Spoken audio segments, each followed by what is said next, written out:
ಜಗದ್ಗುರು ವಿಶ್ವಾರಾಧ್ಯರ ಜಾತ್ರೆ ರಥೋತ್ಸವ ಎಷ್ಟನೇದು? 23ನೇದು. ನಿರಂತರವಾಗಿ 23 ವರ್ಷಗಳಿಂದ ಪುರಾಣ ಪ್ರವಚನಗಳನ್ನು ಕೇಳ್ತಾ ಬರ್ತಾ ಇದ್ದೇವೆ, ಹೌದಲ್ಲ? ಈ ವರ್ಷ ನಾವು ಶಿವಯೋಗಿ ಸಿದ್ದರಾಮೇಶ್ವರರ ಚರಿತ್ರೆಯನ್ನು ಇಟ್ಕೊಂಡೇವೆ. ಇವತ್ತು 4ನೇ ದಿವಸ, ಹೌದಲ್ರಿ? 4ನೇ ದಿವಸದಲ್ಲಿ ನಾವು ನಿನ್ನೆ ದಿವಸ ಏನು ಮಾಡಿದ್ದೀವಿ? ಅಬ್ಸೆಂಟ್ ಹಾಕಿದ್ದೇವೆ. ಅನಿವಾರ್ಯ ಕಾರಣದಿಂದ ಅಬ್ಸೆಂಟ್ ಹಾಕಿ ಕೆರೂರು ಗುರುಗಳಿಗೆ ಕರೆದು ಬಿಟ್ಟಿದ್ದೇವೆ. ಕೆರೂರು ಸಹ ಬಂದಿರಲಿಲ್ಲ, ಮತ್ತೆ ಅವ್ರಂಗೆ ಹೇಳಕ್ ಬಂದ್ಬಿಟ್ಟು ಅವ್ರು ಹೆಸರು ಮಾಡೋದು ಕಾಣದ ಒಂದು ತಾಸ. ಹಾಗೆ ಸಿದ್ದರಾಮ ತಂದ್ರೆ ಕರ್ಮಯೋಗಿ, ಶಿವಯೋಗಿ. ನಮಗೆಲ್ಲ ಗೊತ್ತಿರಬೇಕು. ನಮ್ಮ ಸಮೀಪದಲ್ಲಿ ಬನಶಂಕರಿ ಕ್ಷೇತ್ರ ನೋಡಿರಿ ನೀವೆಲ್ಲ. ಬನಶಂಕರಿ ಪಕ್ಕದಲ್ಲಿ ಇರ್ತಕ್ಕಂಥ ಮಹಾಕೂಟೇಶ್ವರ, ಅದ್ರ ಪಕ್ಕದಲ್ಲಿರ್ತಕ್ಕಂಥ ಶಿವಯೋಗ ಮಂದಿರ ಯಾವ ನದಿ ಹರಿತದಲ್ಲಿ?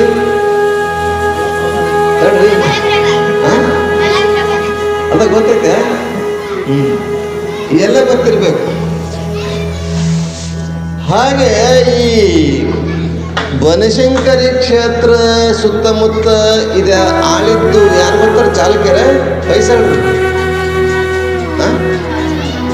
ಕಲಚೂರಿಗಳು, ಚಾಲುಕ್ಯರು. ಚಾಲುಕ್ಯರು ಆಳಿದ್ದಂಥದ್ದಲ್ಲ ಇದೆಲ್ಲ ಬಂದು ನಿಮ್ಗೆ ಯಾಕೆ ಅಂತಂದ್ರೆ ಇದು ಸಮೀಪದಲ್ಲಿ ನಮ್ಮ ಇದ್ದದ್ದು ಊರಿನ ಸುತ್ತಮುತ್ತ ಇರ್ತಕ್ಕಂಥದ್ರ ಗೊತ್ತಿರಬೇಕು. ಬದಾಮಿಯಲ್ಲಿ ಬನಶಂಕರಿ ಕ್ಷೇತ್ರಕ್ಕೆ ಹೋಗ್ತೀರಿ ನೀವೆಲ್ಲ. ಎಲ್ಲಿಂದ ಪಾದಯಾತ್ರೆ ಮಾಡ್ತಾ ಬರ್ತಾರೆ. ಪಾದಯಾತ್ರೆ ಮಾಡ್ಬೇಕಾದ್ರೆ ಮುಂದೆ ಒಂದುಗಡೆ ದೇವಸ್ಥಾನ ಎದುರುಗಡೆ ಒಂದು ಕಲ್ಯಾಣಿ, ಅದು ಗೊತ್ತು? ಕಲ್ಯಾಣಿ ಅಂದ್ರೆ ತೀರ್ಥ. ಏನಂತ ನೀವು ಅದಕ್ಕೆ? ದೇವಸ್ಥಾನ ಮುಂದ್ಗಡೆ ಒಂದು ಕಲ್ಯಾಣಿ ಐತಿ, ಹೊಂಡ ಅಲ್ಲ ಕಲ್ಯಾಣಿ, ಅದನ್ನ ತೀರ್ಥ ಕಲ್ಯಾಣಿ. ಹೊಂಡ ಅಂದ್ರೆ ತೀರ್ಥದ ಹೊಂಡ. ಅದು ಆ ಹೊಂಡದ ಹೆಸರು ಏನು ಗೊತ್ತೇನ? ಆ ಹೊಂಡದ ಹೆಸರ ಅದಕ್ಕೆ ಭಾನುತೀರ್ಥ ಅಂತಾರೆ. ಭಾನುತೀರ್ಥ. ಏನ್ ತೀರ್ಥ? ಭಾನುತೀರ್ಥ. ಭಾನುತೀರ್ಥದಲ್ಲ, ದೇವಸ್ಥಾನದ ಮುಂದೆನೇ ಐತಿ. ಅದಕ್ಕೂ ಭಾನುತೀರ್ಥ ಅಂತ ನೀವೆಲ್ಲ ಏನು ಮಾಡಿರಿ? ನಿಮ್ಮ ಭಾಷೆದಾಗ ಹೊಂಡ, ಕೆರಿ ಏನಾಗ್ಯದ ಆಗಿಬಿಟ್ಟವ. ಅದು ತೀರ್ಥಗಳು. ಇಡೀ ಬನಶಂಕರಿಯ ಶಿವಯೋಗ ಮಂದಿರ ಸುತ್ತಮುತ್ತಲೆಲ್ಲ ಭಾನುತೀರ್ಥ, ಅಗಸ್ತ್ಯ ತೀರ್ಥ, ಅತ್ರಿ ತೀರ್ಥ, ಮಲಪ್ರಭಾ ತೀರ್ಥಗಳ ಹೊಂಡಗಳು ಬಹಳಷ್ಟು ಅದಾವ. ಮಕ್ಕಳು ನಿಮಗೋಸ್ಕರ ಹೇಳ್ತೀನಿ, ನಿಮ್ಮ ಊರು ಸಮೀಪದ್ದು. ಹಾಗಲ್ಲಿ ತೀರ್ಥ ಭಾನುತೀರ್ಥ ಅಂತ ಯಾಕೆ ಆಯ್ತು ಗೊತ್ತಾನ? ಕೇಳಿ ಕತೆ ಹೇಳ್ಬೇಕು. ನೀವು ಬೇಡ ಮತ್ತೆ ಸುಮ್ಮನೆ ಕೊಡ್ಬೇಕು ಮಾಡಿದ್ದು. ಇದು ಅಜ್ಜವ್ರು ನನಗೆ ಯಾಕೆ ಕರೆಸ್ತಾರಂದ್ರ ಕತೆ ಭಾಳ ಚಂದ ಹೇಳ್ತಾರಂತ ಕರೆಸ್ತಾರಂದ್ರೆ. ಭಾನುತೀರ್ಥ ಅಂತ ಇನ್ನು ಯಾರೇ ಕೇಳಿದ್ರೆ ಹೇಳಬೇಕು. ಬನಶಂಕರಿಯ ದೇವಸ್ಥಾನದ ಮುಂದೆ ಹೊಂಡ ಅದಲ್ಲ, ಅದು ಭಾನುತೀರ್ಥ ಅಂತ ಕರೀತಾರೆ. ಆ ಭಾನುತೀರ್ಥ ಹೆಂಗಾಯ್ತು? ಒಬ್ಬ ಭಾನು ಅಂತಿದ್ದ, ಭಾನು ಅಂತ ಹೆಸರು. ಅವನು ಹುಟ್ಟು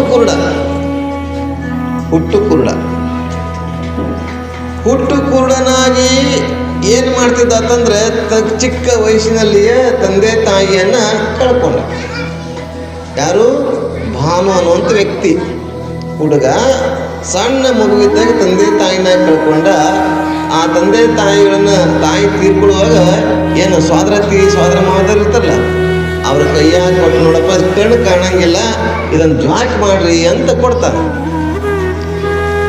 ಆದರೆ ಸೋದರತಿಂದ ಗೊತ್ತಾಗ್ತದ. ಆ ಟ್ರ್ಯಾಕ್ಟರ್ದಾಗ ಹಾಡಾಕ್ತಾರೆ, ಸೋದರ ಮಾವ ಅದಲ್ಲ. ಸೋದರ ಅತ್ತೆ ಆಗಲಿ ಸೋದರ ಮಾವ ಆಗಲಿ ಅವನನ್ನ ಸ್ವಲ್ಪ ದಿವಸದೊಳಗೆ ಇಟ್ಕೊಂತಾರ. ಮಗಳಿಗೆ ಕೊಡಬೇಕು ಅನ್ನೋಂಥ ವಿಚಾರ ಇತ್ತು ಮೊದಲು. ಆದರೆ ಮಗಳು ಜಾಣನಾಗ್ತಾಳೆ, ಶಾಲೆ ಕಲಿತಾಳೆ, ಕಣ್ಣು ಕಾಣ್ತೇವೆ, ಕೈಲೆಲ್ಲ ಚೆನ್ನಾಗವ. ಆದರೆ ಆದರೆ ಮಗಳಿಗೆ ಕೊಡಬೇಕನ್ನುವಂಥ ವಿಷಯವನ್ನು ಬಿಟ್ಬಿಡ್ತಾರೆ. ಇಳ್ಕಂಡು ಕಾಣಲ್ಲ. ಇಂಥ ಕುರುಡನಿಗೆ ಮಾಡಿಕೊಂಡು ನಾ ಯಾವ ಸುಖವನ್ನು ಅನುಭವಿಸ್ಬೇಕು ಅಂತ ಆ ಹೆಣ್ಣು ಮಗಳು, ಆ ಅತ್ತಿ ಮಾವ ಇವನನ್ನು ಮನೆಯಿಂದ ಹೊರ ಹಾಕ್ತಾರೆ. ಹೊರ ಹಾಕಿದ ಮೇಲೆ ಒಬ್ಬನೇ ಪರದೇಶಿಯಾಗಿರ್ತಕ್ಕಂಥವನು ಸಂಬಂಧಿಕರನ್ನ ಕಳೆದುಕೊಂಡು ಅವನು ಅಲ್ಲಿ ಇಲ್ಲಿ ಸುತ್ತ ಸುತ್ತ ಸುತ್ತ ಎಲ್ಲಿ ಬರ್ತಾನಂತ ಕೇಳಿದ್ರೆ ವಾತಾಪಿ ಗೊತ್ತಲ್ಲ ಎಲ್ಲಿ? ಇದೆಲ್ಲ ಗೊತ್ತಿರ ವಾತಾಪಿ ಕ್ಷೇತ್ರಕ್ಕೆ ಬರ್ತಾನೆ. ಆದರೆ ಬದಾಮಿ ಬನಶಂಕರಿ ಕ್ಷೇತ್ರಕ್ಕೆ ಬರ್ತಾನೆ. ಬಂದು ಸೇವೆಯನ್ನ ಮಾಡ್ತಾ ಮಾಡ್ತಾ ಮಾಡ್ತಾ ಹೋದಾಗ ತಾಯಿಯ ಕ್ಷೇತ್ರದಲ್ಲಿದ್ದಾಗ ತಾಯಿ ಅವನ ಸ್ವಪ್ನದಲ್ಲಿ ಹೋಗಿ, ನೋಡು ಭಾನು, ಇಷ್ಟು ಕಷ್ಟಪಡೋದು ಬೇಡ, ನೀ ಏನು ಮಾಡಬೇಕು, ನಿನ್ನ ಕಣ್ಣುಗಳ ಬರಬೇಕಾಗಿತ್ತಂದ್ರೆ ಏನು ಮಾಡು, ನೀನು ಸೂರ್ಯದೇವನ ಉಪಾಸನೆ ಮಾಡು. ಸೂರ್ಯದೇವನ ಕತೆ ಗೊತ್ತಿರ್ಬೇಕು ನೀವೆಲ್ಲ. ಇದು ಯಾಕೆ ಹೇಳ್ತೀನಿ ಅಂದರೆ ಕೇಳಬೇಕು. ಸೂರ್ಯದೇವನ ಉಪವಾಸ ನೀವು ನಾಳೆಗೆ ಸ್ಕೂಲಿಗೆ ಗೊತ್ತಿರಲ್ಲ, ಮಾಸ್ಟ್ರಿಗೆ ಹೇಳಬೇಕು, ಶಾಲೆ ಮಕ್ಕಳಿಗೆ ಹೇಳಬೇಕು, ನಿಮ್ಮ ದೋಸ್ತರಿಗೆ, ಫ್ರೆಂಡಿಗೆ. ಸೂರ್ಯದೇವನ ಉಪಾಸನೆ ಮಾಡುವಂಥ ತಾಯಿ ಬನಶಂಕರಿ ಹೇಳಿದಾಗ ಸುಮಾರು 10-14 ವರ್ಷದವರೆಗೆ ಆ ಭಾನು ಸೂರ್ಯದೇವನ ಉಪಾಸನೆ ಮಾಡಿ ಸೂರ್ಯನಿಗೆ ಒಲಿಸಿಕೊಂಡು ಸೂರ್ಯನ ಆಶೀರ್ವಾದವನ್ನು ಪಡೆದು ಅವನ ಆಶೀರ್ವಾದ ಪಡೆದಾಗ ಪ್ರತ್ಯಕ್ಷ ಆಗಿ ಅವನಿಗೆ ಕಣ್ಣು ತರಿಸ್ತಾನೆ. ಕೂಟಿರ್ತಕ್ಕಂಥವನು ತಾಯಿಯ ಆಶೀರ್ವಾದದಿಂದ ಭಾನು, ಸೂರ್ಯ. ಭಾನು ಇನ್ನೊಂದು ಅರ್ಥ ಸೂರ್ಯ. ಅದನ್ನು ಮಕ್ಕಳ ಸೀಳಬೇಕು. ಸೀಳಿದ್ರೆ ಬೇರೆ, ಸೀಳದಿದ್ರೆ ಬೇರೆ. ಭಾನು ಅಂದ್ರೆ ಭೂಮಿನ ಆಗ್ತದೆ, ಭಾನು ಅಂದ್ರೆ ಸೂರ್ಯನ ಆಗ್ತದೆ. ಹೀಗೆ ಆ ಭಾನುವಿನ ಸೂರ್ಯನ ಉಪಾಸನೆ ಮಾಡಿದಕ್ಕಾಗಿ ಅವನ ಕಣ್ಣು ಬರ್ತಾವ. ಆಗ ಅವನೇನು ಮಾಡ್ತಾನೆ, ನನ್ನ ತಾಯಿಯ ಕ್ಷೇತ್ರದಲ್ಲಿ ತಾಯಿಯ ಆಶೀರ್ವಾದವನ್ನು ಪಡೆದು ಸೂರ್ಯದೇವನ ಉಪಾಸನೆ ಮಾಡಿದ್ದಕ್ಕಾಗಿ ನನ್ನ ಕಣ್ಣು ಬಂದುವಲ್ಲ, ಈ ಕ್ಷೇತ್ರಕ್ಕೆ ಯಾರಾದರೂ ಬಂದರೂ ಕೂಡ ಕಷ್ಟವನ್ನು ತೋಡಿಕೊಂಡು ಯಾರಾದರೂ ಬಂದರೂ ಅವ್ರ ಕಷ್ಟವನ್ನು ನಿವಾರಣೆ ಆಗಬೇಕನ್ನೋಗೋಸ್ಕರ ಅದು ಹೊಂಡವನ್ನು ತೋಡ್ತಾನೆ ಭಾನು, ಆ ವ್ಯಕ್ತಿ. ಅದರಲ್ಲಿ ಸುತ್ತೆಲ್ಲ ಲಿಂಗವನ್ನು ಸ್ಥಾಪನೆ ಮಾಡ್ತಾನೆ. ಸುತ್ತಲ ಲಿಂಗ ಇದ್ದಾವೆ ನೋಡಿರನ, ನಾಳೆ ಹೋಗಿ ನೋಡ್ಕೊಂಬರ್ರಿ. ಸ್ವಚ್ಛ ಮಾಡಿದ್ರೆ ನೀರು ಬಹಳ ಸ್ವಚ್ಛವ ಅಲ್ಲಿ. ಈ ಸ್ವಚ್ಛ ಮಾಡಂಗಿಲ್ಲ, ಎಲ್ಲ ರೊಕ್ಕ ತಿನ್ನೋರೇ ಆಗ್ಬಿಟ್ರು. ಅದರೆಲ್ಲ ಮಣ್ಣು ತೆಗೆದ್ರೆ ನೀರು ತನ್ನಷ್ಟಕ್ಕೆ ತಾನೇ ಬರ್ತವೆ. ಯಾಕಂದ್ರೆ ಮಲಪ್ರಭಾ ನದಿ ಸುತ್ತೆಲ್ಲ ಆವರಿಸ್ಕೊಂಡಿದೆ. ಸುತ್ತೆಲ್ಲ ನೂರಾರು ಕ್ಷೇತ್ರಗಳು, ತೀರ್ಥಗಳದಾವೆ. ಹಾಗೆ ಭಾನು ಆ ತೀರ್ಥವನ್ನು ತಯಾರು ಮಾಡಿ ತಾಯಿಗೆ ಪ್ರಾರ್ಥನೆ ಮಾಡ್ತಾಳೆ. ತಾಯಿಗೆ ಪ್ರಾರ್ಥನೆ ಮಾಡಿ, ಯಾರಾದರೂ ಈ ಹೊಂಡದಲ್ಲಿ ಈ ತೀರ್ಥದಲ್ಲಿ ಮಿಂದು ಸ್ನಾನ ಮಾಡಿ ಈ ಲಿಂಗಕ್ಕೆ, ಎಲ್ಲ ಲಿಂಗಗಳಿಗೆ ಅಭಿಷೇಕವನ್ನು ಮಾಡಿ ನಿನ್ನ ದರ್ಶನ ಮಾಡಿದರೆ ಅವ್ರ ಪಾಪ ಎಲ್ಲ ಪರಿಹಾರ ಆಗಬೇಕು. ನನ್ನ ಹಾಗೆ ಯಾರಾದರೂ ಕಣ್ಣಿಲ್ದವ್ರು ಬಂದರೆ ಕಣ್ಣು ಕೂಡ ಬರಬೇಕು ಅನ್ನುವಂಥದ್ದನ್ನು ಪ್ರಾರ್ಥನೆ ಮಾಡಿದ್ದಕ್ಕಾಗಿ ಭಾನು ತೀರ್ಥ ಅಂತ ಕರೀತಾರೆ. ಅದಕ್ಕೆ ಭಾನು ತೀರ್ಥ ಅಂತ ಕರೀತಾರೆ. ಮಹಾಕೂಟದಲ್ಲಿ ಗೊತ್ತಲ್ಲ, ಮಹಾಕೂಟೇಶ್ವರ, ಅಲ್ಲಿ ಎಲ್ಲೆಲ್ಲೋ ಜನ ಬಂದು ಸ್ನಾನ ಮಾಡ್ತಾರೆ, ಚರ್ಮ ರೋಗ ಹೋಗ್ತು ಅಂತೇಳಿ. ಬೆಟ್ಟದಿಂದ ನೀರು ಬರ್ತೈತಲ್ಲ, ನೀವು ಒಂದು ದಿವಸ ಮಾಡಿರಿ. ಎಲ್ಲಿ ಬೋರ್ ನೀರ, ಎಷ್ಟೋ ಜನ ಹಂಗೆ ತೀರ್ಥಗಳ ಸುತ್ತೆಲ್ಲ. ನಾವು ಅಂಥ ಕ್ಷೇತ್ರದಲ್ಲಿದ್ದೇವೆ. ಅಂಥ ಕ್ಷೇತ್ರ ಇದು. ಮಲಪ್ರಭಾ ನದಿ ಸಮೀಪದಲ್ಲಿರ್ತಕ್ಕಂಥವ್ರು ಶಿವಕ್ ಮಂದಿರ, ಬದಾಮಿ, ಬನಶಂಕರಿ, ವಾತಾಪಿ ಏನು ಹೇಳಿದವಲ್ಲ ಕ್ಷೇತ್ರದಲ್ಲಿರ್ತಕ್ಕಂಥ ಅನೇಕ ತೀರ್ಥಗಳಿದ್ದಾವೆ. ಇಂಥ ಕ್ಷೇತ್ರದಲ್ಲಿದ್ದು ನಾವು ಒಂದಿಷ್ಟು ಏನಾಗ್ತದೆ ಅಂದ್ರೆ ಒಂದಿಷ್ಟು ಅಧ್ಯಾತ್ಮ ಚಿಂತನೆ. ಅದಕ್ಕಂತಲೇ ಇಂಥ ಕ್ಷೇತ್ರದಲ್ಲಿ ಜಗದ್ಗುರು ಹುಟ್ಟಿದ್ದು ಸಾರ್ಥಕ ಆಗೈತಿ. ಇಂಥ ಕ್ಷೇತ್ರ. ಹೀಗೆ ಇಲ್ಲಿ ಕೆರೆ ಕಟ್ಟುವ ಕೆಲಸವನ್ನು ಬಸವಣ್ಣನವರ ಕಾಲದಲ್ಲಿ ಹಲವಾರು ಮಾಡಿದ್ದಾರೆ. ಒಬ್ಬರು ಕೆರೆ ಕಟ್ಟಿದ್ರು, ಒಬ್ಬರು ಬಟ್ಟೆ ತೊಳೆದ್ರು, ಒಬ್ಬರು ಬಟ್ಟೆ ಬಗೆದ್ರು, ಒಬ್ಬರು ಬಟ್ಟೆ ನೇಯ್ದ್ರು, ಒಬ್ಬರು ಕಸ ಗುಡಿಸಿದ್ರು, ಒಬ್ಬರು ಸೂಜಿ ಕಾಯಕ ಮಾಡಿದ್ರು. ಬೇರೆ ಬೇರೆ ಬೇರೆ ಬೇರೆ ಬೇರೆ ಕಾಯಕವನ್ನು ಮಾಡ್ತಕ್ಕಂಥ ಶರಣರನ್ನು ನೋಡ್ತೇವೆ, ಹೌದಲ್ಲ. ಈಗ ನಮ್ಮ ಸಮಾಜದಲ್ಲಿ ಬೇರೆ ಬೇರೆ ಒಬ್ಬರು ವ್ಯಾಪಾರ ಮಾಡೋರಿದ್ದಾರೆ, ಒಬ್ಬರು ಬಟ್ಟೆ ತೊಳೆಯೋರಿದ್ದಾರೆ, ಒಬ್ಬರು ಬಟ್ಟೆ ಹೊಲೆಯವರಿದ್ದಾರೆ, ಬಟ್ಟೆ ನೇಯೋರಿದ್ದಾರೆ. ಹೀಗೆ ಈ ಸಮಾಜದಲ್ಲಿ ಎಲ್ಲ ಕಾಯಕದವರು ಬೇಕು. ಕಾಲಿನಿಂದ ತಲೆಯವರೆಗೂ ವಸ್ತುಗಳು ಬೇಕಾದವಲ್ಲ. ಕಾಲಿಗೆ ಏನು ಬೇಕು? ಚಮ್ಮಾವಿಗೆ ಬೇಕು, ಪಾದರಕ್ಷೆ ಬೇಕು. ಪಾದರಕ್ಷೆ ಅಂದ್ರೆ ಸೂಕ್ಷ್ಮ ಶಬ್ದ, ಅದು ಚಪ್ಪಲ್ ಅನ್ಬೇಕಾಗ್ತದೆ, ಕೆಲವೊಮ್ಮೆ ಬೇಕಾಗ್ತದೆ ನಿಮ್ಮ ಕಡೆ. ಅಲ್ಲಿಂದ ತಲೆಯವರೆಗೂ ಕಟಿಂಗ್ ಮಾಡುವವರೆಗೂ ಒಬ್ಬ ವ್ಯಕ್ತಿ ಬೇಕು. ಹಾಗೆ ಮನುಷ್ಯನಿಗೆ ಎಲ್ಲ ವ್ಯಕ್ತಿಗಳು ಬೇಕು. ಇವತ್ತು ಸಮಾಜದಲ್ಲಿ ಎಲ್ಲ ವ್ಯಕ್ತಿಗಳು ಹೆಂಗದಾರೋ ಆಗಿನ ಕಾಲದಲ್ಲಿ ಎಲ್ಲರೂ ಕಾಯಕವನ್ನು ಮಾಡ್ತಕ್ಕಂಥವ್ರು. ಆ ಕಾಯಕದಲ್ಲಿ ಕರ್ಮಯೋಗ ಸಿದ್ಧರಾಮವು ಕೂಡ ಕಾಯಕ ಮಾಡ್ತಕ್ಕಂಥವನು. ಅವನ ಪೂರ್ವ ವೃತ್ತಾಂತ ಇನ್ನೂ ಪ್ರಾರಂಭ ಆಗಿಲ್ರಿ. ಇಲ್ಲಿ ಏನಾಗ್ತಂತ ಕೇಳಿದ್ರೆ, ನಿನ್ನೆ ನಾವು ಎಲ್ಲಿಗೆ ಬಂದಿತ್ತು ಕತೆ ಗೊತ್ತಾನ? ಎಲ್ಲಿ ಬಂದಿತ್ತು?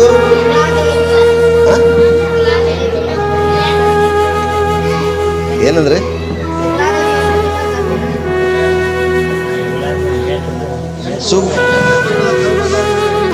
ಇನ್ನ ಯಾವ ಗುರುಗಳು ಹೇಳಿದ್ರ? ನಾ ಹೇಳಿದ್ದನು. ಅವ್ರು ಹೇಳಿದ್ರ ಗರ್ಭವತಿ ಆಗಿದ್ದಾಳಂದ್ರೆ ಇನ್ನ ಬಾಣತನಾಗಿಲ್ಲ, ಇವತ್ತು ಮಾಡೇ ಬಿಡಮ್ಮ. ಬಾಣತನ ಹತ್ರ ಡೆಲಿವರಿ ಅಂತ ನಿಮ್ಮ ಕಡೆ. ಈಗ ಬಾಣತನ ಅಂದ್ರೆ ಗೊತ್ತಾಗಲ್ರಿ ಇವ್ರಿಗೆ. ಆಯಾಗಳು ಬಂದು, ಹಿಂದಿನ ಕಾಲದಲ್ಲಿ ಆಯಾಗಳು ಬಂದು ಬಾಣತನ ಮಾಡ್ತಿದ್ರು. ಈಗ ಆಯಾಗಳಂದ್ರೆ ಗೊತ್ತಿಲ್ಲ, ಬರೀ ಅಂಗನವಾಡಿ ಆಯ ಅಂತ ಗೊತ್ತದ ಇವ್ರಿಗೆ ಅಷ್ಟೇ. ಆಗ ಈ 60-70 ವಯಸ್ಸದ ಹೆಣ್ಮಗಳು ಯಾರು? ಸುಗ್ಲಾದೇವಿ, ಮುದ್ದುಗೌಡ. ಭಾಳ ಚೆನ್ನಾಗಿರುವಂಥ ಸಂಸಾರ. ಯಾಕಂದ್ರೆ ಅಲ್ಲಿ ಸಂಸಾರ ತಂದ್ರೆ ಸಂಸಾರದಲ್ಲಿ ತಾಪತ್ರಗಳು ಇದ್ದೇ ಇರ್ತವೆ. ಆದರೆ ಮಕ್ಕಳ ಭಾಗ್ಯ ಇಲ್ಲ ಅನ್ನೋಗೋಸ್ಕರ ಒಂದು ಕೊರತೆ ಇರ್ತದೆ. ಆ ಕೊರತೆಯನ್ನು ನೆಗೆಸುವುದಕ್ಕೋಸ್ಕರ ರೇವಣ ಸಿದ್ದೇಶ್ವರ ಬರ್ತಾರೆ. ಬಂದಿದ್ದಾರಲ್ಲ, ಬಂದು ಅಲ್ಲಿ ಇರ್ತಕ್ಕಂಥ ರಾಣಿ ಚಾಮಲಾದೇವಿ ರೇವಣ ಸಿದ್ದೇಶ್ವರ ಬರ್ತಾ ಇದ್ದಾರೆ ನಮ್ಮ ಊರಿಗೆ ಅಂತ ಪಲ್ಲಕ್ಕಿಯನ್ನು ಕಳಿಸ್ತಾರೆ. ಪಲ್ಲಕ್ಕಿಯಲ್ಲಿ ಕುತ್ಕೊಂಡು ಊರು ಸಮೀಪ ಬಂದಾಗ ಪಲ್ಲಕ್ಕಿಯಿಂದ ಕೆಳಗಿಳಿದು ನಡ್ಕೊಂಡು ಬರ್ತಾ ಇರ್ತಾರೆ.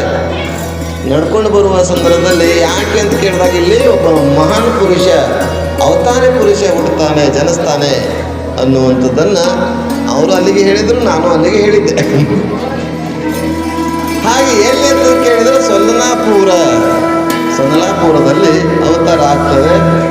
ಈ ರೇವಣ ಸಿದ್ದೇಶ್ವರ ಇಲ್ಲಿಗೆ ಬರುವಕ್ಕಿಂತ ಪೂರ್ವದಲ್ಲಿ ಒಂದು ಸಂದರ್ಭ ನಡೀತದೆ. ಆ ಸಂದರ್ಭ ಏನು ಅನ್ನುವಂಥದ್ದನ್ನು, ರೇವಣ ಸಿದ್ದೇಶ್ವರ ಸೊಲ್ಲಾಪುರ ಬರಬೇಕಲ್ಲ, ಸೊಲ್ಲಾಪುರ ಬರೋಕ್ಕಿಂತ ಪೂರ್ವದಲ್ಲಿ ಬೇರೆ ಕಡೆ ಹೋಗಿರ್ತಾರೆ, ಬೇರೆ ಕಡೆಯಿಂದ ಬಂದಿರ್ತಾರೆ. ಅದು ಊರು ಯಾವುದು ಅಂತ ಕೇಳಿದ್ರೆ ಮಾಸನೂರು ಅಂತಿದೆ.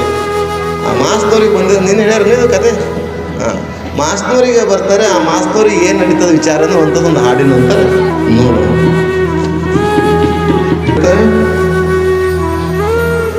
ರೇವಣ ಸಿದ್ದೇಶ್ವರರು ಸೊನ್ನಲಾಪುರಕ್ಕೆ ಬರುವ ಪೂರ್ವದಲ್ಲಿ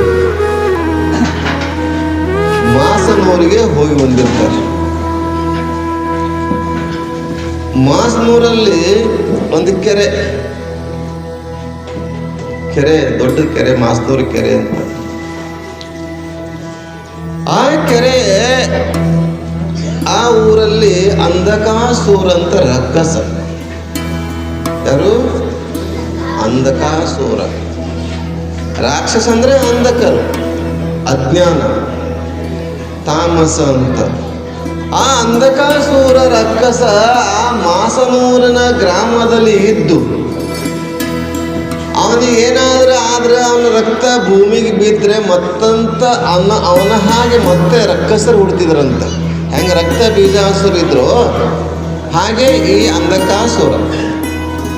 ಆ ಅಂಧಕಾಸುರ ಏನು ಮಾಡಿದಂದ್ರೆ ಮಾಸನೂರಿನ ಕೆರೆ ಒಳಗೆ ಇದ್ದಂತೆ. ಮಾಸನೂರು ಕೆರೆ ಒಳಗೆ ಅಂಧಕಾಸುರ ರಾಕ್ಷಸ ಇದ್ದ. ಅದರ ಜೊತೆಗೆ ಆ ಕೆರೆಯಲ್ಲಿ ಬಂಗಾರದ ಖಡ್ಗಗಳನ್ನು, ಬಂಗಾರ ಖಡ್ಗ ನೋಡಿರಿ, ಬಂಗಾರ ಎಟ್ಟದು ಗೊತ್ತೇನು? ಈಗ 1.5 ಲಕ್ಷ, 2 ಲಕ್ಷ, 6 ಲಕ್ಷ, 2 ಲಕ್ಷ ಆಗೈತೆ. ಗುಡ್. ಯಾವಾಗ ತೊಗೊಂಡೆ ತೆಗಿನಿ ನೋಡಿ, ಎರಡು ಚಂದ ಇರುತ್ತೆ. 2 ಲಕ್ಷ ಅಂತ ತೆಗಿ, 4 ತೆಗೆದು. ಮದುವೆ ಮಾಡಿರಣ್ಣ ಅವ್ರು ನೋಡಿ. ದೊಡ್ಡವ್ರು ಏನು ಮಾತಾಡಿರ್ತಾರೆ ಮಕ್ಕಳಿಗೆ ಎಷ್ಟು ಪ್ರಭಾವ ಬೀರ್ತೈತಿ. ಏನು ಮಾಡೋಣ, ಬಂಗಾರ 2 ಲಕ್ಷ ಆಗೈತಿ, ಏನು ಮದುವೆ ಹೆಂಗೆ ಬಂದಂತಾರೆ. ನಾವು ನಮ್ಮ ಕಾಲದಾಗ 400 ರೂಪಾಯಿ ತೊಲೆ ಇತ್ತು. 400 ರೂಪಾಯಿ 200 ರೂಪಾಯಿ ಇತ್ತು ನಿಮ್ಮ ಕಾಲದಾಗ. 400 ರೂಪಾಯಿ ನಮ್ಮ ಕಾಲದಾಗ ರೊಕ್ಕನೇ ಇರಲಿಲ್ಲ, ಪುಕ್ಷಟ್ಟೆ. ಮಾಸ್ನೂರ ಗ್ರಾಮದಲ್ಲಿ ಆ ರಕ್ಕಸ, ಅಂಧಕಾಸೂರ ರಕ್ಕಸ ಆ ಕೆರೆ ಒಳಗೆ ಇದ್ದ. ಅದರ ಜೊತೆಗೆ ಬಂಗಾರದ ಖಡ್ಗಗಳು. ಬಂಗಾರ ಅಂದ್ರೆ ಕೂಡ ಎಲ್ಲರಿಗೂ ಬೇಕು, ಬಡವಾಗಲಿ ಶ್ರೀಮಂತ ಆಗಲಿ. ಅದರಲ್ಲಿ ಬಿಜ್ಜಾಳ ಅದ್ರ ಗೊತ್ತಾಗ್ತದ ಬಂಗಾರದ ಖಡ್ಗವನ್ನು ತೆಗೆದುಕೊಳ್ಬೇಕು ಅಂತ ಮಾಸ್ನೂರಲ್ಲಿ. ಇಲ್ಲಿ ಈ ಗೋರಖನಾಥ ಅಂತ ಬರ್ತಾನೆ.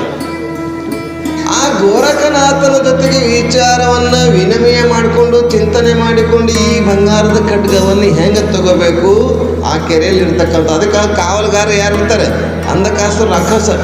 ಭೂಮಿಯೊಳಗೆ ಸಂಪತ್ತಿಟ್ಟಾಗ ಆ ಸಂಪತ್ತಿನ ರಕ್ಷಣೆ ಸರ್ಪವಾಗಿನೋ ಯಾವುದೋ ಒಂದು ಆಹುತಿ ಕೊಟ್ಟಾಗ ದುಡ್ಡು ಸಿಗ್ತದ, ಭೂಮಿ ಒಳಗಿಂತ ನಿಧಿ. ಇಲ್ಲಿ ನೀರೊಳಗಿರ್ತಕ್ಕಂಥ ಬಂಗಾರದ ಖಡ್ಗ, ಅದ್ಭುತವಾಗಿರ್ತಕ್ಕಂಥ ಖಡ್ಗವನ್ನು ತೆಗೆದುಕೋಬೇಕಂದ್ರೆ ಏನು ಮಾಡಬೇಕು ಅಂತ ಕೇಳಿದಾಗ ಗೋರಖನಾಥ ಅಂತ ಏನಂತ ಹೇಳ್ತಾನೆ, 12,000 ಹೆಣ್ಣು ಮಕ್ಕಳನ್ನು ಆಹುತಿ ಕೊಡ್ಬೇಕಂತೆ. 2,000 ನಿಮ್ಮ ಶಾಲೆಗೆ ಡಿಗ್ರಿ ಹೆಣ್ಮಕ್ಳಿಗೆ ಮತ್ತು ನಿಮಗೆ ಹೆಣ್ಮಕ್ಳಿಗೆ ಆಹುತಿ ಕೊಡ್ಬೇಕು. ಯಾವುದೋ ಕತೆ ಡಿಗ್ರಿ ಓದುವಾಗ ಒಂದು ಕೆರೆ ಕಟ್ಟಬೇಕಾಗಿತ್ತಂದ್ರೆ ಗರ್ಭವತಿ ಹೆಣ್ಮಗಳಿಗೆ ಅದು ಆಹುತಿ ಅಂತ ಧಾರವಾಡ. ಇದು ಆಹುತಿ ಅಂದ್ರೆ ಕೆರೆಯನ್ನಾಗಲಿ ಕೆರೆಯಲ್ಲಿರ್ತಕ್ಕಂಥ ವಸ್ತುವನ್ನ ಪಡಿಬೇಕು. ನಿಮ್ಗೆ ಪುರಾಣ ಕಥೆ ಹೇಳ್ತೀನಿ. ನಿಮಗೆ ಪುರಾಣ ಕಥೆ ಕೇಳ್ಬೇಕು ನೀವು. ಸಮುದ್ರ ಮಥನ ಮಾಡ್ಯಾರ ಅಂತ ಗೊತ್ತನ? ದೇವತೆಗಳು ಒಂದು ಕಡೆ, ರಾಕ್ಷಸರು ಒಂದು ಕಡೆ. ದೇವತೆಗಳು ರಕ್ಕಸರು ಏನ್ ಮಾಡ್ತಾರಂದ್ರೆ ವಾಸುಕಿಯನ್ನೇ ಹಗ್ಗವನ್ನಾಗಿ ಮಾಡಿಕೊಂಡು ಮೇರು ಪರ್ವತಕ್ಕೆ ಹಾವನ್ನ ಹಾಕಿ ಹಿಂಗೆ ಮಸಿ ಕಡ್ದಾಗ ಲಕ್ಷ್ಮಿ ಹುಟ್ಟೋಕ್ಕಿಂತ ಪೂರ್ವದಲ್ಲಿ ಲಕ್ಷ್ಮಿ ಕೊನೆ ಹುಡ್ತಾಳ್ರಿ, ಅಮೃತ ಕೊನೆ ಹುಡ್ತೈತಿ. ಅದಕ್ಕಿಂತ ಪೂರ್ವದಲ್ಲಿ ವಿಷ ಹುಡ್ತದ.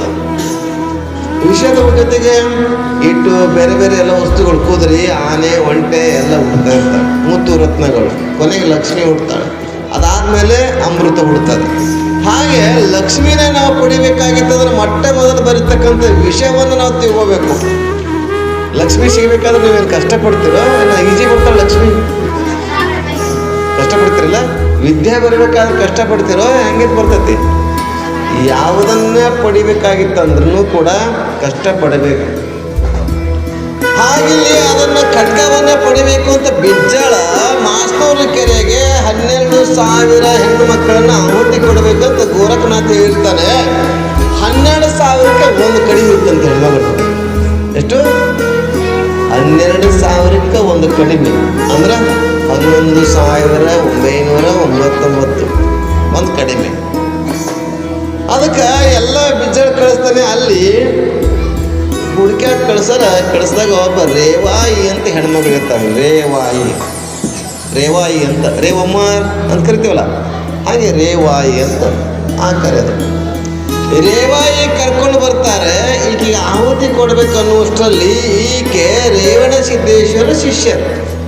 ರೇವಾಯಿ ಜಗದ್ಗುರು ರೇವಣ ಸಿದ್ದೇಶ್ವರ ಶಿಷ್ಯ. ಬಂದಿರುವಂಥ ಕಷ್ಟವನ್ನ, ತೊಂದರೆ ಆಗಿತ್ತಲ್ಲಿ ಎಲ್ಲರಿಗೂ, 12,000 ಜನರಿಗೆ ಆಹುತಿ ಕೊಡೋ ಸುಮ್ಮನೆ.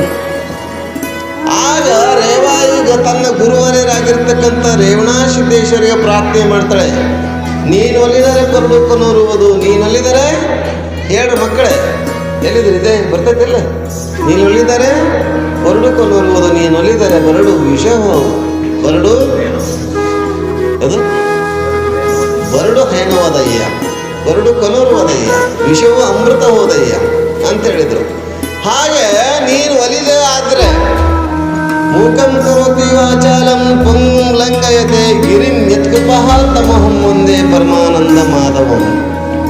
ನೀವು ಒಲಿದಿದ್ದಾದ್ರೆ ಕೊರಡು ಕೂಡ ಚಿಗುತ್ತದೆ, ಬರಡಾಗಿರ್ತಕ್ಕಂಥ ಹಸು ಆಕಳು ಹಾಲು ಕೊಡ್ತೈತಿ, ವಿಷ ಅಮೃತ ಆಗ್ತದ ಅನ್ನುವಂಥ ವಿಚಾರ ಇಟ್ಕೊಂಡು ರೇವಣಾ ಸಿದ್ದೇಶ್ವರನ ಪ್ರಾರ್ಥನೆ ಮಾಡ್ತಾಳೆ. ಹೇ ದೇವ, ಹೇ ಸದ್ಗುರುನಾಥ, ನಮ್ಮನ್ನು ರಕ್ಷಣೆ ಮಾಡು, ಕಾಪಾಡು. ಈಕೆಯ ಕೂಗಿಗೆ, ಈಕೆಯ ವರ್ಲಿಕೆಗೆ ಅಯ್ಯ ಅಯ್ಯ ಎಂದು ವರ್ಣುತ್ತಲಿದ್ದೇನೆ ಅಂತ ಹೇಳಿದಾರಲ್ಲ, ಅಯ್ಯ ಅಯ್ಯ ಎಂದು ಕರೆಯುತ್ತಲಿದ್ದೇನೆ. ಆಗ ರೇವಣ ಸಿದ್ದೇಶ್ವರನ ಪ್ರಾರ್ಥನೆ ಮಾಡಿದಾಗ ರೇವಣ ಸಿದ್ದೇಶ್ವರ ಎಲ್ಲಿದ್ದರೆ ಗೊತ್ತಿಲ್ಲ, ಆ ಶಿಷ್ಯಳ ಕೂಗಿಗೆ, ಶಿಷ್ಯಳ ಕರೆಗೆ ಬೇಗನೆ ಬಂದು ಆ 12,000 ಹೆಣ್ಮಕ್ಕಳನ್ನ ಆಹುತಿ ಆಗ್ತಕ್ಕಂಥದ್ದು ಬಿಡಿಸ್ತಾರೆ. ಅಂತಹ ರೇವಣ ಸಿದ್ದೇಶ್ವರರು, ಅಂತಹ ರೇವಣ ಸಿದ್ದೇಶ್ವರ ನಮ್ಮ ಗುರುವರರು. ಅದನ್ನೆಲ್ಲ ಪರಿಹಾರ ಮಾಡಿ ಮಾಸ್ನೂರಿಂದ ಇದೆಲ್ಲ ಬೇಡಪ್ಪ, ಇದ್ರ ಇರಲಿ ಅಂತ ಕಷ್ಟವನ್ನ ಅಂಧಕಾಸುರನ ಕಷ್ಟವನ್ನು ನಿವಾರಿಸಿ ಆ ಖಡ್ಗವನ್ನು ತೆಗೆದು ವಿಜಯನೆ ಕೊಟ್ಟು ಕೊನೆಗೆ ಇವರು ಏನು ಮಾಡ್ತಾರೆ, ಸೊಲ್ಲಾಪುರಕ್ಕೆ ಬರ್ತಾರೆ. ಸೊಲ್ಲಾಪುರದಲ್ಲಿ ಇದು ಅಂದರೆ ಪೂರ್ವದಲ್ಲಿ ಇಷ್ಟೆಲ್ಲ ಕಥೆ ಆದ್ಮೇಲೆ ಸೊಲ್ಲಾಪುರಕ್ಕೆ ಬಂದಿದ್ರು. ಹೀಗೆ ಸೊಲ್ಲಾಪುರಕ್ಕೆ ಬಂದಿರುವಂಥ ಆ ತಾಯಿ ಸುಗ್ಲಾದೇವಿಗೆ ನಮಸ್ಕಾರ ಮಾಡಿ, ನಿನ್ನ ಗರ್ಭದಿಂದ ಯಾರು ಒಬ್ಬ ಶಿವಯೋಗಿ ಹುಟ್ಟುತ್ತಾನೆ, ಜನಿಸ್ತಾನೆ. ಯಾಕಂದ್ರೆ ಮಹಾತ್ಮರ ವಾಣಿ ಸತ್ಯನೋ ಅಸತ್ಯ, ಸತ್ಯ ಆಗ್ತದಲ್ಲ, ಏನು ಆಗಲ್ಲ. ಆಕೆ ಅಂತಾಳೆ ಹೆಣ್ಮಗಳು, ನನಗೀಗ 60 ವರ್ಷ ಆಗೈತಿ, ಈಗೆಲ್ಲ ಹುಡ್ತಾವ ಮಕ್ಕಳು. 40-45 ವರ್ಷಕ್ಕೆ ಅದು ಇರುವಂಥದ್ದು. ಸಾಮಾನ್ಯ ಮಕ್ಕಳಾಗುವಂಥದ್ದು 40-45ಕ್ಕೆ. ಈಗ 60ರ ಮ್ಯಾಲ ದಾಟೋ ವಯಸ್ಸು ಈಗೇನು ಆಗ್ತಾವ ಅಂತ ಕೇಳಿದಾಗ, ಇಲ್ಲವ ನಿನ್ನ ಹೊಟ್ಟೆಯಿಂದ ಮಗ ಹುಡ್ತಾನೆ, ಶಿವೇಗೆ ಹುಡ್ತಾನೆ, ನಿನ್ನ ಗರ್ಭದಿಂದ ಹುಟ್ಟುತ್ತಾನೆ, ಜನಿಸ್ತಾನೆ ಅಂತ ಹೇಳಿದಾಗ ಹಾಗೆ ಆಶ್ಚರ್ಯ ಆಗ್ತದೆ. ವಾಣಿ, ಮಹಾತ್ಮರ ವಾಣಿ ಹೆಂಗಿರ್ತ ಗೊತ್ತಿಲ್ಲ. ಮಹಾತ್ಮರು ಬಲಿದಿದ್ದೆ ಆದರೆ ಎಲ್ಲವನ್ನ ಆಗ್ತದೆ. ಹಾಗಿಲ್ಲಿ ನೋಡಬೇಕು ಅಂತ ವಿಚಾರ ಮಾಡಿದಾಗ ನಿಮಗೆಲ್ಲ ಗೊತ್ತಿರುವ ಹಾಗೆ ಒಂದು ಕಥೆ ಹೇಳ್ತೀನಿ ನಿಮಗೆ, ನಡೆದಿರುವಂಥದ್ದು. ಎಲ್ಲಿ ಅಂತಂದ್ರೆ ಮಹಾತ್ಮರ ವಾಣಿ ಬೆಳಗಾವಿ ನೋಡಿರಿ, ಎಲ್ಲೈತದು ಮ್ಯಾಪ್ನಾಗ. ಯಾರೋ ಮಾಸ್ಟರ್ ಬಂದ್ರಂತ ಸಾಲಿಗೆ, ಮಾಸ್ಟರ್ ಇನ್ಸ್ಪೆಕ್ಷನ್ಗೆ ಬಂದಿರಂತ. ಏನು ಮಕ್ಕಳೇ ಎಲ್ಲ ಚೆನ್ನಾಗಿ ಓದ್ತಾ ಇದ್ರೇನು? ಓದ್ತಾ ಇದ್ದೀವಿ ಸರ್. ಮತ್ತು ಹಾಗಾದ್ರೆ ಪ್ರಶ್ನೆಗಳು ಕೇಳ್ತೇವೆ, ಹೇಳ್ತೀರಿ. ಏನೇನೋ ಪ್ರಶ್ನೆಗಳು ಕೇಳಿದ ಮೇಲೆ ಒಂದು ಪ್ರಶ್ನೆ ಕೇಳಿದಂತ, ಕೆಂಪು ಕೋಟೆ ಎಲ್ಲೈತಿ ಅಂತ ಕೇಳಿದಂತ. ಎಲ್ಲೈತಿ ಕೆಂಪು ಕೋಟೆ? ಡೆಲ್ಲಿಗಿಲ್ಲ. ಅವ ಹುಡುಗ ಚೂಟಿ ಕಿಲಾಡಿ ಹುಡುಗ ಏನಂತಾನ, ಸರ್ ತೇಲಾಗಿಲ್ಲಿ ಎಲ್ಲಿಲ್ರಿ, ನಮ್ಮ ಬೋರ್ಡ್ ಹಿಂದೆ ಐತಿ ನೋಡ್ರಿ ಅಂತ. ಆ ಪಾಪ ಗುಡ್ಕ ಹಾಕೊಂಡು ತಿಂದು ಬೋರ್ಡಿನ ತೆಗೆದು ಉಳಿದ್ರಂತ, ಗಾಡಿಯಲ್ಲಿ ಕೆಂಪಾಗಿತ್ತಂತ. ಹಂಗಾಗ್ತದೆ. ಹಾಗೆ ಇಲ್ಲಿ ಬೆಳಗಾವಿ ಎಲ್ಲ ಐತೆ ಅಂತ ಕೇಳಿದ್ರೆ ಮ್ಯಾಪ್ನಾಗ ಐತೆ ಅಂತ ಹೇಳಂಗಿಲ್ಲ. ಎಲ್ಲಿದೆ? ನಮ್ಮೂರ ಪಕ್ಕಕ್ಕೆ, ಬಾಗಲಕೋಟೆ ಪಕ್ಕಕ್ಕೆ ಬೆಳಗಾವಿ ಜಿಲ್ಲೆ ಪ್ರಾರಂಭ ಆಗೋದು. ಬೆಳಗಾವಿ ಜಿಲ್ಲೆ ರಾಮದುರ್ಗ ತಾಲೂಕಿನಲ್ಲಿ ಒಂದು ಊರು ಕೊಳ್ಳೂರು ಅಂತ ಊರೈತಿ. ಕೊಳ್ಳೂರು ಅಂತ ಊರು ನೋಡಿದ್ರಿ, ಕೇಳಿರಿ? ಕೊಳ್ಳೂರು ಅಂತ. ಆ ಕೊಳ್ಳೂರು ಊರಲ್ಲಿ ಒಬ್ಬ ಮಹಾತ್ಮ ಆಗಿ ಹೋಗಿದ್ದಾನೆ. ಒಬ್ಬ ಮಹಾತ್ಮ, ಎಂಥ ಮಹಾತ್ಮ ಅಂತಂದ್ರೆ, ನಿಮ್ಗೆ ಯಾಕೆ ಹೇಳ್ತಾ ಇದ್ದೀನಿ ಅಂದ್ರೆ, 60 ವರ್ಷಕ್ಕೆ ಆಗಿರ್ತಕ್ಕಂಥ ಹೆಣ್ಮಗಳಿಗ ರೇವಣ ಸಿದ್ದೇಶ್ವರ ಆಶೀರ್ವಾದ ಮಾಡಿದಕ್ಕೆ ಮಕ್ಕಳಾಗ್ಯವಲ್ಲ, ಆ ವಿಚಾರ ತಿಳಿಸಾಗುತ್ತೆ ಮಹಾತ್ಮರ ಶಕ್ತಿ ಎಷ್ಟಂತ. ಅಲ್ಲಿ ಏನಾಗಿತ್ತು ಅಂದ್ರೆ, ಅಲ್ಲೊಬ್ಬ ಮಹಾತ್ಮ, ಅವ್ನಿಗೆ ಏನಂತ ಕರೀತಾರೆ ಅಂದ್ರೆ ಚುಳುಕ್ಯಪ್ಪನವರು ಅಂತ ಕರೀತಾರೆ. ಯಾರು? ಚುಳುಕ್ಯಪ್ಪನವರು. ಇಲ್ಲ ಅಂತಂದ್ರೆ ಸಿದ್ದರಾಮ ಶಿವಯೋಗಿಗಳು ಅಂತ ಕರೀತಾರೆ. ಆ ಚುಳುಕ್ಯಪ್ಪನವರು ಅಂತ ಯಾಕೆ ಕರೆದ್ರು ಅಂದ್ರೆ, ಸೌದತ್ತಿ ಪಕ್ಕಕ್ಕೆ ಚುಳುಕಿ ಅಂತ ಊರಿದೆ. ಸೌದತ್ತಿ ಪಕ್ಕಕ್ಕೆ ಚುಳುಕಿ ಅಂತ ಊರು. ಆ ಊರಿನಲ್ಲಿ ಹುಟ್ಟಿ ಊರಲ್ಲೇ ಸಮಾಧಿ ಆಗಿದ್ದಕ್ಕಾಗಿ ಅವರಿಗೆ ಚುಳುಕ್ಯಪ್ಪನವರ ಅಂತ ಅವರು ಮಹಾತ್ಮರಾಗಿ ಹೋಗಿದ್ದಾರೆ. ಆದರೆ ಅವರು ಸೌದತ್ತಿಯ ಹುಟ್ಟಿದ್ರು ಕೂಡ, ಸೌದತ್ತಿ ಲಿಂಗವಾಗಿದ್ರು ಕೂಡ ಅವ್ರ ಕೆಲಸ ಏನು ಮಾಡ್ಯಾರಂತಂದ್ರೆ, ಅಲ್ಲಿ ಕೊಳ್ಳೂರಲ್ಲಿ ಕೆಲಸ ಮಾಡಿದ್ದಾರೆ. ಪವಾಡ ತೋರಿಸಿದ್ದು ನಿಮ್ಮ ಕತೆ ಹೇಳ್ತೀನಿ. ಈ ಕಡೆ ಕೇಳಿ ಮಕ್ಕಳು, ಭಾಳ ಚಂದ ಐತಿದು ನಿಮಗೆಲ್ಲ. ಯಾಕಂದ್ರೆ ಇದೆಲ್ಲ ಕೇಳಿ ಗೊತ್ತಿರಬೇಕು, ಕಥೆಗಳು ಓದಬೇಕು, ಪುಸ್ತಕಗಳು ಓದಬೇಕು. ಮಹಾತ್ಮರ ಚರಿತ್ರೆಗಳನ್ನ ಕೇಳಬೇಕು. ಶಿವಾಜಿ ಮಹಾರಾಜರ ವೀರ ಶೀರ ದೂರ ಆಗಬೇಕಾಗಿತ್ತಂದ್ರೆ ದೊಡ್ಡ ದೊಡ್ಡ ವೀರ ಶಿವರ ಕಥೆಗಳನ್ನ ಓದಿದಾಗ ಮಾತ್ರ ಅಂತ ಬರ್ತಾರೆ. ಅಲ್ಲಿ ಚುಳ್ಕೆಪ್ಪನವರಾಗಲಿ ಅಥವಾ ಸಿದ್ದರಾಮ ಶಿವಯೋಗಿಗಳಂತ ಆಗಿದ್ದಾರಲ್ಲ, ಅವರು ಒಂದು ಲೀಲೆ ತೋರಿಸಿದ್ದಾರೆ. ಅವರು ಬೇಡಿದವರಿಗೆ ಬೇಡಿದ್ದನ್ನು ಕೊಡುವಂಥ ಶಕ್ತಿಯನ್ನು ತಪಸ್ವಿಗಳು, ಜ್ಞಾನಿಗಳು. ಆ ಮಹಾತ್ಮರ ಹತ್ತಿರ ಇಬ್ರು ಹೆಣ್ಮಕ್ಳು ಹೋಗ್ತಾರೆ. ಇಬ್ರು ಹೆಣ್ಮಕ್ಳು ಹೋಗ್ತಾರೆ. ಯಾಕೆ ಹೋಗ್ತಾರೆ ಅಂತ ಕೇಳಿದ್ರೆ, ಒಬ್ಬ ಹೆಣ್ಮಗಳಿಗೆ ಮದುವೆಯಾಗಿ 30-40 ವರ್ಷ ಆಗಿತ್ತು, ಮಕ್ಕಳಾಗಿದ್ದಿಲ್ಲ. 30-40 ವರ್ಷ ಆದರೂ ಕೂಡ, ವಯಸ್ಸಾಗ್ತಾ ಇದ್ರು ಕೂಡ ಮಕ್ಕಳಾಗಿದ್ದಿಲ್ಲ. ಆ ಹೆಣ್ಮಗಳಂತ ಇಲ್ಲಿ ಪಕ್ಕದ ಊರಲ್ಲಿ ಕೊಳ್ಳೂರಲ್ಲಿ ಒಬ್ಬ ಮಹಾತ್ಮರಿದ್ದಾರೆ, ಚುಳ್ಕೆಪ್ಪನವ್ರು ಅಂತಿದ್ದಾರೆ, ಅಥವಾ ಸಿದ್ದರಾಮ ಶಿವಯೋಗಿ ಅಂತಿದ್ದಾರೆ. ಆ ಹತ್ತಿರ ಹೋಗಿ ಆಶೀರ್ವಾದ ಪಡೆಯೋಣ. ಎಲ್ಲ ಡಾಕ್ಟ್ರಿಗೆ ನಾವು ಏನು ಮಾಡ್ತೀವಿ, ಡಾಕ್ಟ್ರುಗಳು ಮುಗಿತಾರೆ, ದವಾಖಾನೆಗಳು ಮುಗಿತವೆ, ಕೊನೆಗೆ ಹೇಳಿ ಬರ್ತೀವಿ ಗುರುಗಳ ಹತ್ತಿರ ಬಂದು, ಯಪ್ಪ ನೋಡ್ರಿ ಎಲ್ಲ ಕಡೆ ತಿರುಗಾಡಿದೇವಿ, ಏನೂ ಆಗ್ತಾ ಇಲ್ಲ, ನೀವೇನಾದರೂ ಸ್ವಲ್ಪ ಆಶೀರ್ವಾದ ಮಾಡಿರಿ ಅಂತ ಕೊನೆಗೆ ಬರೋದು ಅಲ್ಲಿಗೆ. ಎಲ್ಲ ಕಡೆ ತಿರುಗಾಡಿ ಕೊನೆಗೆ ಬರೋದು ಅಲ್ಲಿ ಸ್ವಾಮಿಗಳ ಹತ್ತಿರ, ಗುರುಗಳ ಹತ್ತಿರನೇ. ಅವ್ರ ಗುರುಗಳು ಒಂದು ರುದ್ರಾಕ್ಷರಿ ಕೊಡಲಿ, ಒಂದು ವಿಭೂತರೆ ಕೊಡಲಿ, ಒಂದು ಭಸ್ಮಾರ ಕೊಡಲಿ, ಚಲೋ ಆಗ್ತದಪ್ಪ ಅಂತ ಹೇಳಿದಾಗ ಅವಾಗ ಚಲೋ ಆಗ್ತದೆ. ಎಲ್ಲ ಕಡೆ ಸುತ್ತಾಡಿ, ಏನು ಒಂದು ಕಡೆ ಎಲ್ಲ ಸುತ್ತಾಡಿ ಮೈಲಾರಿ ಎಲ್ಲಿ ತಂದು ಏನೋ ಅಂತ ಹೇಳ್ತಾರೆ, ಅದು ಗಾದೆ ಹಂಗಾಗ್ತದೆ. ಎಲ್ಲಿ ಸಿಗಬೇಕಾಗಿದೆಯೋ ಅಲ್ಲಿ ನಾವು ಎಲ್ಲಿ ಸಿಗ್ತದೋ ಅಲ್ಲಿ ಹುಡುಕೋದಿಲ್ಲ, ಬೇರೆ ಕಡೆ ಎಲ್ಲ ಹುಡುಕ್ತಾ ಇರ್ತೇವೆ. ಹಾಗಿಲ್ಲಿ ಆ ಹೆಣ್ಮಗಳು ಇಲ್ಲಿ ಮಹಾತ್ಮರಿದ್ದಾರೆ, ನನಗೆ ಮಕ್ಕಳಾಗ್ತಾ ಇಲ್ಲ, ಹೋಗಿ ಆಶೀರ್ವಾದ ಪಡೆಯೋಣ ಅಂತ ಬರುವಾಗ ಒಬ್ಬ ಹೆಣ್ಮಗಳ ಜೊತೆ ಕರ್ಕೊಂಡ್ಬರ್ತಾಳೆ. ಪಕ್ಕದ ಊರ್ದವ್ರಲ್ಲ, ಒಬ್ಬ ಜೊತೆಗೆ ಇರಲಿ ಅಂತ ಕರ್ಕೊಂಡು ಹೋಗ್ತಾ ಇರ್ತಾರೆ. ಹೋಗಿ ಅಲ್ಲಿ ನಮಸ್ಕಾರ ಮಾಡ್ತಾರಪ್ಪ, ಮದುವೆಯಾಗಿ ಭಾಳ ವರ್ಷ ಆಯಿತು, ಮಕ್ಕಳಾಗಿಲ್ಲ, ಆಶೀರ್ವಾದ ಮಾಡ್ಬೇಕಂದಾಗ ಆ ಚುಳ್ಕೆಪ್ಪನವ್ರು ಅಂತಾರೆ 2 ಕಾರಿಕ ಕೊಡ್ತಾರೆ. ಉತ್ತತ್ತಿ ಎಂತ ಕಾರಿಕ ಏನಂತೀರಿ ನೀವು? ಉತ್ತತ್ತಿ ಕಾರಿಕ. ಉತ್ತತ್ತಿ ಕೊಟ್ಟು ಹೇಳ್ತಾರೆ, ನೋಡು ತಾಯಿ, ನಿಮ್ಮ ಮಕ್ಕಳಾಗ್ತವ, ಈ ಉತ್ತತ್ತಿ ಈ ಕಾರಿಕ ನೀ ತಿನ್ನು, ನಿನಗೆ ಅವಳಿ ಜವಳಿ 2 ಮಕ್ಕಳಾಗ್ತವ. ಅವ್ರು ಹೇಳಿದ್ದು ಅವಳಿ ಜವಳಿ 2 ಮಕ್ಕಳಾಗ್ತವೆ ತಗೋ ಅಂತ ಕೊಡ್ತಾರೆ. ನೀವು ನೋಡ್ರಿ, ಶರಣಬಸಪ್ಪನ ಪುರಾಣದಲ್ಲಿ ಕೂಡ ಹಿಂಗೆ ಇದೆ. 1000 ರೂಪಾಯಿ ಕೊಟ್ಟರೆ ಗಂಡ ಸಂತಾನ, 500 ರೂಪಾಯಿ ಕೊಟ್ಟರೆ ಹೆಣ್ಣು ಸಂತಾನ ಅಂತ ಆ ಚರಿತ್ರೆಯಲ್ಲಿ, ಶರಣಬಸಪ್ಪನ ಚರಿತ್ರೆಯಲ್ಲಿ ಪುರಾಣದಲ್ಲಿ. ಇವತ್ತು ಕೂಡ ಅಲ್ಲಿ ಗದಗಿ ಮುಂದೆ 1000 ರೂಪಾಯಿ ಇಟ್ಟರೆ ಗಂಡು ಮಗು ಅಲ್ಲಿ 1000 ಗಂಡು ಮಗು ಆತತ್ರಿ, 500 ರೂಪಾಯಿ ಇಟ್ಟು ಹೆಣ್ಣು ಬೇಕಂದ್ರೆ ಹೆಣ್ಣು ಆಗ್ತಾವೆ. ಹಾಗೆ ಪರಮಾತ್ಮನಲ್ಲೇ ಆಶೀರ್ವಾದವನ್ನು ಪಡೆದಂಥವ್ರು ಶರಣಬಸವೇಶ್ವರರು. ಈ ಚುಳ್ಕೆಪ್ಪನವರ ಹತ್ತಿರ ಬಂದಾಗ ಕೇಳಿದ್ರಂತ, ಹೆಣ್ಮಗಳು ಕೇಳಿದ್ರು, ಯಪ್ಪ ಮದುವೆಯಾಗಿ ಮಕ್ಕಳಾಗಿಲ್ಲ, ಏನು ಮಾಡೋಣ ಅಂತ ಕೇಳಿದ್ರೆ 2 ಕಾರಿಕ ಕೊಟ್ಟು ಹೇಳ್ತಾರೆ 2 ತಿನ್ನು, ನಿನಗೆ ಅವಳಿ ಜವಳಿ ಮಕ್ಕಳಾಗ್ತಾರೆ. ಆಯ್ತಪ್ಪ ಅಂತ ನಮಸ್ಕಾರ ಮಾಡಿ ಆ ಕಾರಿಕೆ ತೊಗೊಂಡು ಬರ್ತಾ ಇರಬೇಕಾದ್ರೆ ಈ ಪಕ್ಕ ಕರ್ಕೊಂಡು ಹೋಗಿರ್ತಾವಲ್ಲ ಹೆಣ್ಮಗಳು, ಹೀಗೆಲ್ಲ ಮಂತ್ರಕ್ಕೆ ಕಾಯಿ ಉದುರ್ತವೇನು ಅಂತ ಪ್ರಶ್ನೆ ಮಾಡ್ತಾರೆ. ಮಂತ್ರ ಕಾಯಿ ಉದುರ್ತವೇನು? ಕಾರಿಕ ತಿಂದ್ರ ಮಕ್ಕಳಾಗ್ತಿದ್ದು ಅಂದ್ರೆ ಎಲ್ಲ ಅಂಗಡಿಯಾಗ ಮಾಗುಂಡಪ್ಪರ ಅಂಗಡಿ ಅದಲ್ಲ, ಅಂಗಡಿ ತಂದು ಕಾರಿಕ ಕೊಟ್ಟು ತಿನ್ಬೋದಿತ್ತು. ಕಾರಿಕಕ್ಕೆ ಎಲ್ಲ ಮಕ್ಕಳಾಗ್ತಿತ್ತು ಅಂದ್ರೆ ಇದೇನು ನಂಬಿಕೆ ಅದ?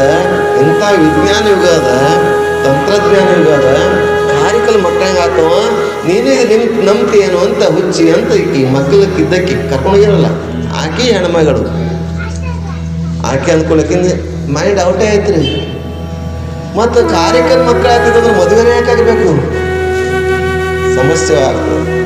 ಆಗ ಹೌದಲ್ಲ ಬರೋಬರ ಅಂತ ಆ ಕಾರಿಕೆ ಏನು ಮಾಡ್ತಾಳೆ, ಮನೆಗೆ ಒಯ್ಯಂಗಿಲ್ರಿ. ಬಸ್ ಸ್ಟ್ಯಾಂಡ್ದಾಗ, ಅಲ್ಲಿ ಬಸ್ ಸ್ಟ್ಯಾಂಡ್ದಾಗ ಒಂದು ಕಲ್ಲು, ಆಗಿನ ಬಸ್ ಸ್ಟ್ಯಾಂಡ್ಗಳು ಬೇರೆ ರೀ, ಒಂದು ಕಲ್ಲು ತೆಗೆದ ಕಲ್ಲಾಗಿ ಇಟ್ಟು ಬಿಡ್ತಾಳಂತ.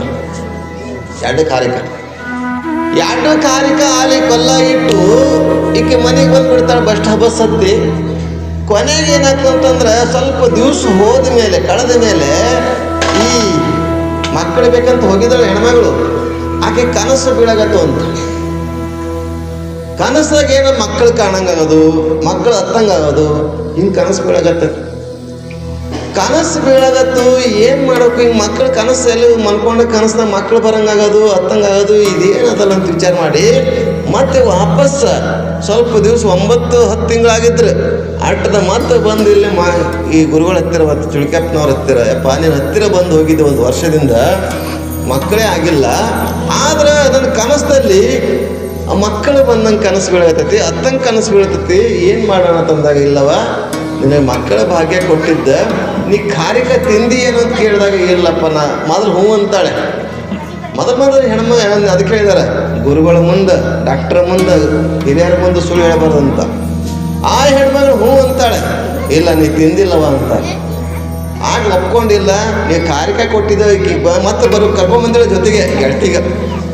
ಈಕಿನೇ ಅಂದಳು, ಕಾರಿಕ ತಿಂದ್ರೆ ಮಕ್ಕಳು ಆಗ್ತಿದ್ವು ಅಂದ್ರೆ ಮದುವೆನೇ ಆಗ್ತಿದ್ದೀವಿ, ಕಾರಿಕಲ್ಲಿ ಆಗಂಗಿಲ್ಲ ಅಂತ ಮಂತ್ರಕ್ಕೆ ಕಾಯಿ ಹೋದ್ರಲ್ಲ ಅಂತೇಳಿ ಹೇಳಿದ್ರು.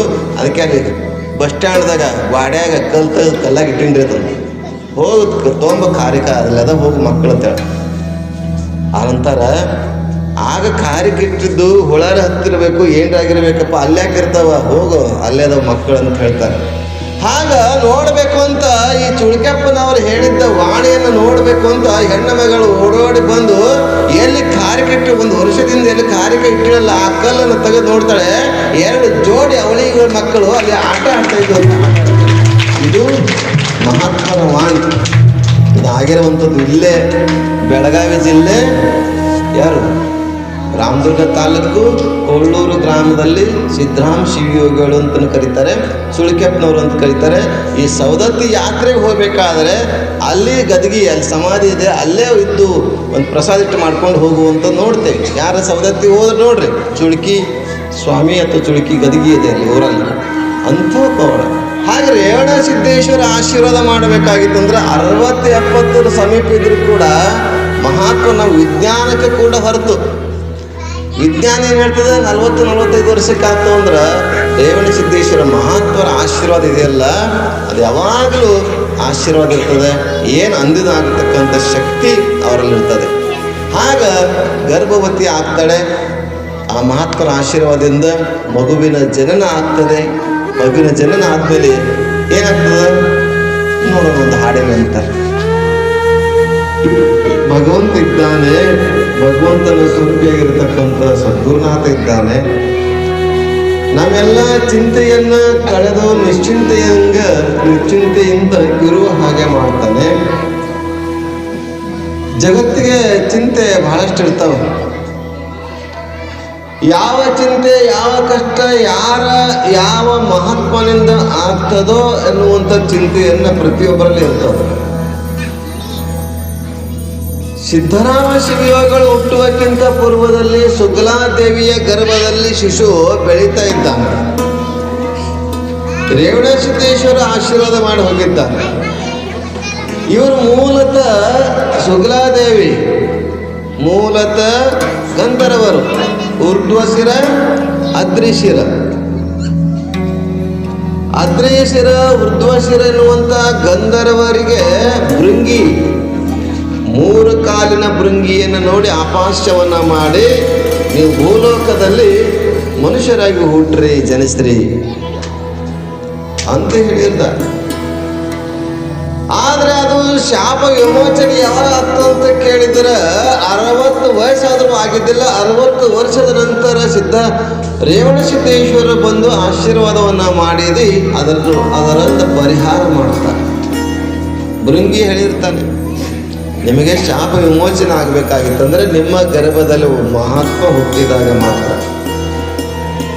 ಅವನು ಹುಟ್ಟಿದಾಗ ಹೆಂಗಿರ್ತಾನಂತ ಮೊದಲೇ ಹೇಳಿದ್ದ, ಅವ ಜಡವಾಗಿರ್ತಾನ, ಯಾರ ಜೊತೆಗೆ ಮಾತನಾಡುವುದಿಲ್ಲ. ಲೋಕದಂತೆ ಬಾರರು, ಲೋಕದಂತೆ ಇರರು, ಪುಣ್ಯದಂತೆ ಬಪ್ಪರು, ಜ್ಞಾನದಂತೆ ಇಪ್ಪರು. ಹೇಳಿಲ್ಲ, ಅವರು ಲೋಕದ ಜನರಂಗ ಬರುವುದಿಲ್ಲ, ಜಡವಾಗಿರ್ತಾರ, ಚೈತನ್ಯಕ್ಕೂ ಮೀರಿದವರು ಇರ್ತಾರ. ಅಂತ ಶಿವಯೋಗಿ ನಿನ್ನ ಗರ್ಭದಲ್ಲಿ ಜನಿಸಿದಾಗ ಮಾತ್ರ ನೀವು ಶಾಪದಿಂದ ವಿಮುಕ್ತರಾಗಿ ಮತ್ತೆ ಗಂಧರ್ವ ಲೋಕಕ್ಕೆ ಬರ್ತೀರಿ ಅಂತ ಭೃಂಗಿ ಹೇಳಿರ್ತಾನೆ. ಎರಡೂ ಅಲ್ಲಿ ಸಿಗ್ತಾವ ಪರಿಹಾರ.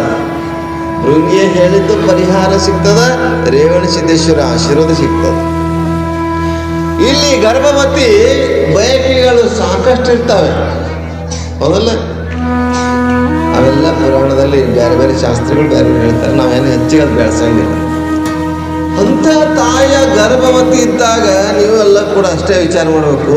ಚಿಕ್ಕ ಚಿಕ್ಕ ಮಕ್ಕಳು ಮುಂದೆ ಮದುವೆ ಆಗ್ತಕ್ಕಂಥವ್ರು ಯಾರಾದ್ರೂ ಮದುವೆ ಆಗಿದ್ರೆ ಆ ವಸ್ತುಗಳು ಕೊಡಕ್ಕೆ ಹೋಗ್ಬೇಡ್ರಿ. ಯಾವ್ಯಾವ ಡಬ್ಬ ಒಬ್ಬರು ವಸ್ತುಗಳು ಕೊಡ್ತಾರಲ್ಲ ಅವ್ರು ಕೊಡಕ್ಕೆ ಹೋಗ್ಬೇಡ್ರಿ. ಒಳ್ಳೆ ಒಳ್ಳೆ ಒಳ್ಳೆ ಪುಸ್ತಕಗಳನ್ನ ಕೊಡ್ರಿ. ಮದುವೆ ಕೊಡ್ತಿರಲ್ಲ, ಪುಸ್ತಕಗಳು ಕೊಡ್ರಿ. ಶರಣರು, ಸಂತರು, ಮಹಾತ್ಮರು, ಶಿವಯೋಗಿಗಳವರ ಪುಸ್ತಕಗಳು ಕೊಡಿ. ನೀವು ನಿಮ್ಮ ಬಿಡುವಾದಾಗ ಅವ್ರು ಹೇಳ್ಬೇಕು, ನಿಮ್ಮ ಬಿಡುವಿನ ಸಮಯದಲ್ಲಿ ಈ ಪುಸ್ತಕಗಳನ್ನು ಓದ್ರಿ. ಏನು ಮಾಡ್ತೀರಿ? ಗ್ರಂಥಗಳನ್ನು ಕೊಡಬೇಕು ನೀವು.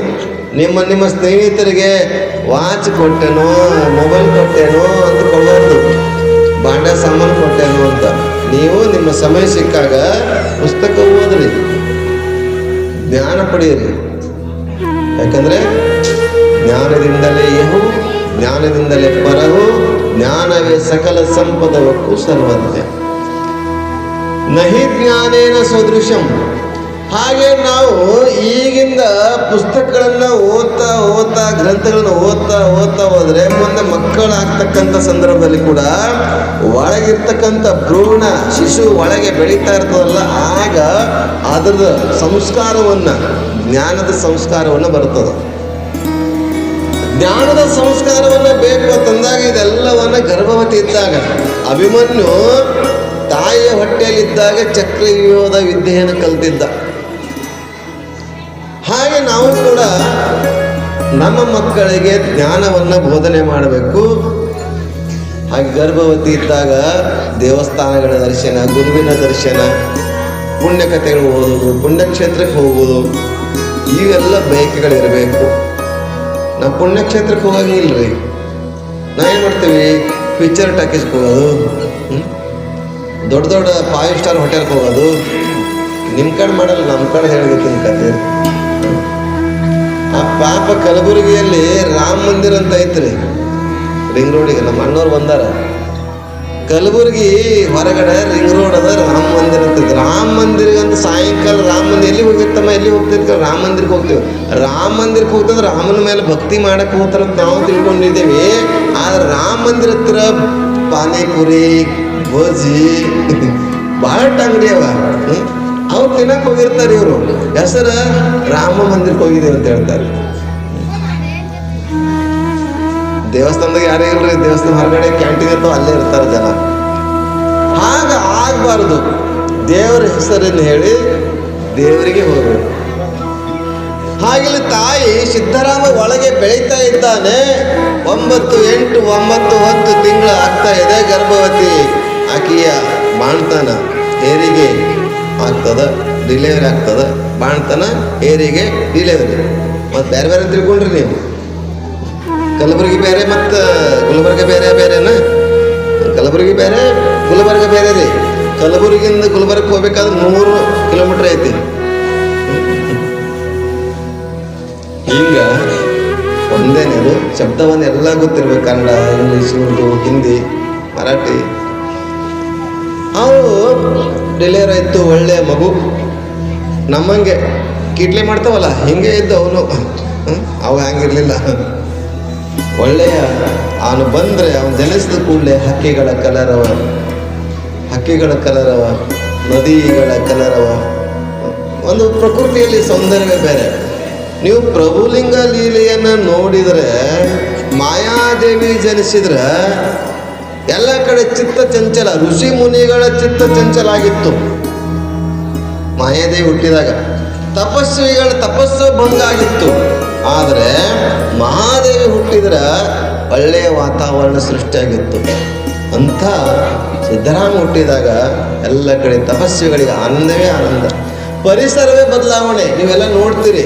ಹೊಸ ವರ್ಷ ಡಿಸೆಂಬರ್ 31 ನೋಡ್ರಿ, ನಮ್ಮ ಯುಗಾದಿ ಹಬ್ಬದ ವಾತಾವರಣ ನೋಡ್ರಿ. ಯುಗಾದಿ ಹಬ್ಬದ ವಾತಾವರಣವೇ ಬೇರೆ, ಜನವರಿ 1ರ ವಾತಾವರಣವೇ ಬೇರೆ ಅಲ್ಲ. ಹಾಂಗೆ ಮಹಾತ್ಮರು ಹುಟ್ಟಿದ್ದು ಅಂತಂದರೆ ಯುಗಾದಿ ಇದ್ದಂಗೆ, ನಮಗೆ ಹಬ್ಬ ಇದ್ದಂಗೆ. ಅಜ್ಞಾನಿಗಳು ಯಾವ್ಯಾವ ಹುಡ್ತಾರಲ್ಲ ಜನರು, ಅವ್ರು ಹುಟ್ಟಿದ್ರೆ ಜನವರಿ 1 ಇದ್ದಂಗೆ. ಕುಡಿಯೋದು, ಮಜಾ ಮಾಡೋದು, ದಾರ್ಯಾಗ ಗಟ್ರದಾಗ ಬೀಳೋದು, ಹಂಗಾಗ್ತದೆ. ಅದಾಗಬಾರ್ದು. ಅದಕ್ಕಾಗಿ ಮಹಾತ್ಮರ ಜನ್ಮ ಆಗ್ತದೆ. ಜನನ ಆದ್ಕೊಂಡೆ ಮಗುವಿಗೆ ಹೆಸರನ್ನು ಇಡ್ತಾರೆ. ಹೆಸರು ಯಾಕಿಡಬೇಕು? ಬರುವಾಗ ಬರೇ ನಮ್ಮ ಹುಷಿರು ಇರ್ತದೆ. ಬರೋ ಹುಷಿರು ಅಷ್ಟು ಇರ್ತೈತೆ ಏನಿಲ್ಲ, ಏನು ಹೆಸರು ಇರ್ತೈತಿ, ಹುಷಿರು ಇರ್ತದೆ. ನಾವು ಹೋಗುವಾಗ ಹೆಸರು ಉಳಿಸಿ ಹೋಗ್ಬೇಕು ಅನ್ನೋಗೋಸ್ಕರ ಹೆಸರು ಇಡ್ತಾರೆ. ಬಂದೇವಿ, ಉಸಿರನ್ನು ತೆಗೆದು ಬಂದೇವಿ, ಹೋಗುವಾಗ ಹೆಸರನ್ನು ಉಳಿಸಿ ಹೋಗ್ಬೇಕು. ಅದಕ್ಕೋಸ್ಕರ ಹೆಸರನ್ನು ಇಡ್ತಾರೆ.